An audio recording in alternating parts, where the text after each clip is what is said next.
So Kaylee, how are you, readers? I thought that we would start something new called A Chapter a Night. It'll help you sleep tight. And so we're going to start a book, and every night I'll read a chapter to you, and maybe that'll be what makes it so let you sleep great. Our first book I chose was called My Fox Ate My Homework, and it is by David Blaze, and I've heard good things about it. I haven't read it yet, so we'll read it together. So, Chapter 1 for our first sleep tight after you read this chapter tonight. Friday morning. My teeth clicked and clacked when I stepped into my new school. Goosebumps popped up all over my arms like hot air balloons. I wasn't nervous, just cold. I knew I'd never wear shorts and a t-shirt there again. Okay, I was a little nervous. "Come on in," the sixth grade English teacher said when I stepped into her classroom. She was standing in front of a chalkboard with the name Miss Cox written across the top of it. She was older than any of the teachers I had in the city, and she had a high-pitched twang in her voice that made me shudder. "Don't be shy," she waved for me to come to her desk. 20 or 30 kids stared at me from their seats. My hands felt sweaty. "Can you dance?" one of the girls shouted at me. I felt ashamed to shake my head no. I did the chicken dance once at a birthday party. I knew that didn't count. "Class," the teacher said, wrapping an arm around my shoulders, "I'd like to introduce you to Jonah Johnson." "Joe," I said right away. I didn't like being called Jonah. I didn't expect anyone to understand, but I didn't want to feel like a little kid. Miss Cox clucked. "Of course, Joe, whatever you prefer." She motioned toward the class. "Go ahead and find a seat. We only have a few minutes left." Some kid in a tank top jumped out of his seat and shouted, "He has to sing the song!" I had no idea what he was talking about. My mom begged me not to sing in public after she heard me singing in the shower one day. Miss Cox shook her head and told the other kids to sit down. "This is Joe's first day, and he doesn't know the rules yet. I think we can give him a pass on this one." She winked at me. "Anyone who's late has to sing a song in front of the class. We'll teach it to you later, Joe. Besides, I'm sure you have a good reason for being late on your first day." I had a really good reason. It was Friday and I didn't want to be there at all. Why couldn't my mom let me start this school on a Monday like everyone else? She had to pry me out of my bedroom kicking and screaming. Maybe that's not completely true, but it sure felt that way. I walked through the rows of desks to the back of the room. I didn't want to sit near the front because that's where you get asked all the questions. "Not here," some big kid with wavy blonde hair growled at me before I could sit in the only open seat.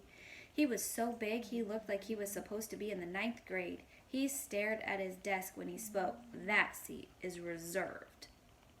The desk had dust on it, so I knew no one had sat there in a long time. "I'll find another seat next week. Let me sit here for now." "Maybe I didn't make myself clear, Jonah," he hissed. "This seat is reserved, Jonah." My face felt hot when he called me that name twice. "It's Joe," I reminded him. "Call me Joe."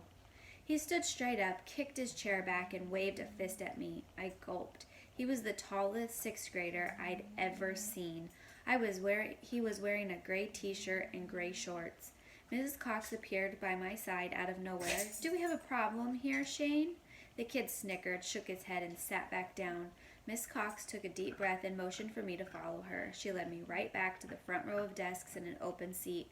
I had been there for less than 5 minutes, and I was already embarrassed out of my mind. It was going to be a long day. "Don't forget about the paper due on Monday morning," Miss Cox said to the room. "I want to see 3 paragraphs about your best friend. I'll be grading for grammar, punctuation, and speech." I raised my hand. "Speech?" Miss Cox smiled. "Yes, Joe. In this class, we work on presentation skills. Anything you write, you say in front of the class." She lowered her voice. "I know it's short notice, but is this something you can do by Monday? I heard you're a writer." I didn't have any problem with writing 3 paragraphs. I was a writer for my other school's newspaper, but making a speech in front of the class, I gulped. I'd never done that before.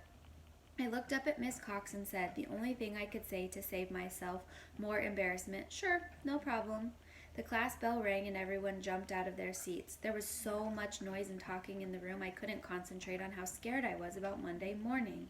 I knew I shouldn't have started this school on a Friday. I mean, who starts school on a Friday?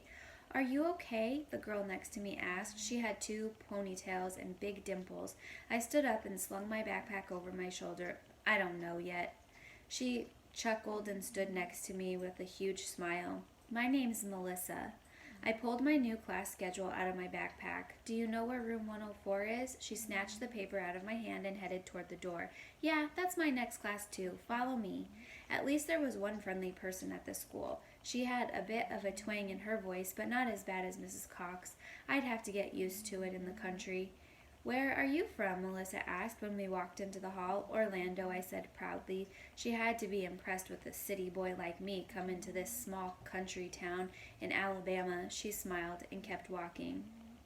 I felt obligated to ask her some questions back. I wasn't a big talker, but I knew most kids liked talking about themselves. Melissa was the only person willing to be my friend so far. I couldn't risk losing that.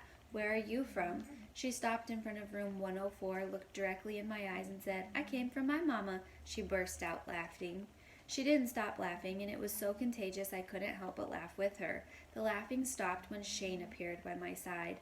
I'm not short, but he was at least 4 inches taller than me. He was trouble. I couldn't show him any fear.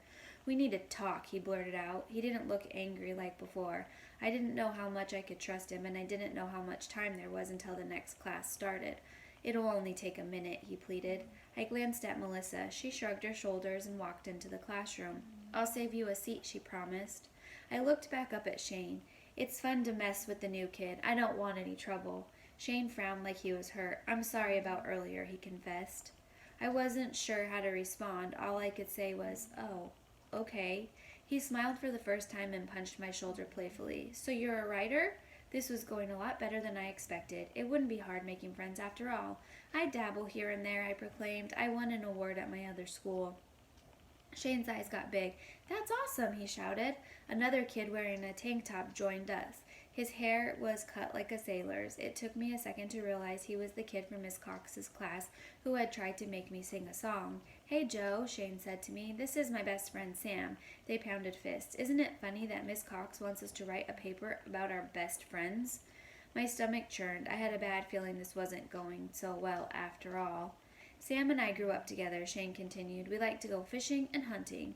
I tried to step backwards toward the classroom. I already knew what he was going to ask me. Say, Shane said to me, you're a writer, and we're friends now, right? He followed every step I took. I was pretty sure we weren't friends. He reached out and grabbed my shirt collar with one hand. Where are you going? He tightened his grip. I'm going to need you to write my paper for me, Jonah. I love to write, but not under threats and not for someone else. My name is Joe. Shane and Sam both snickered as he released my shirt and straightened it out. This is going to be a long year for you if you don't write it, and you'll be very, very sorry. He shoved me into the room. I stumbled and fell flat on my back. Shane towered over me, smirked, and said, Make the right decision. The two bullies high-fived each other and disappeared down the hall. The teachers were monitoring the halls, and none of them saw what happened. I stared up at the ceiling and wished I was invisible.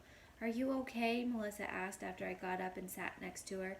Shane's a big bully. If you give him what he wants, then he'll never leave you alone. She was right, but to be honest, I was scared to death of the big kid. I didn't know yet my whole world would be turned upside down after school that day, but I knew right then and there what choice I would make about writing Shane's paper. I wonder what choice he'll make, and I hope you sleep tight.